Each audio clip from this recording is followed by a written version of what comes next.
Going into this trip, I knew that my brother wasn't going to have a whole lot of time to spend on the rifle range. And at this point, he goes to college. He doesn't even own a rifle of his own. I knew he would be using one of my rifles, so I wanted to put together a rig that would be foolproof. I wanted to put together a rig that, with 1 day of practice in advance of the trip, we'd be able to go out to the range and get him confident out to those distances where you often have to take shots at antelope, which is that 200 to 400 yard range.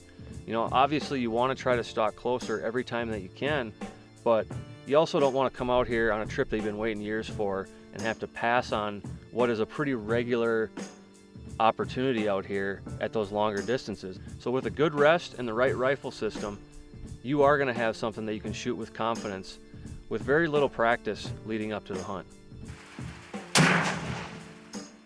To get maximum accuracy out of a rifle, it's a system. I mean, obviously you've got to have a reliable barrel in action, but then once you get down to the nitty-gritty, that's where you can really start to squeeze in those extra results that you're going to see on paper that will translate in the field. A couple of those things that you can do: a high quality stock. You have to have a stock.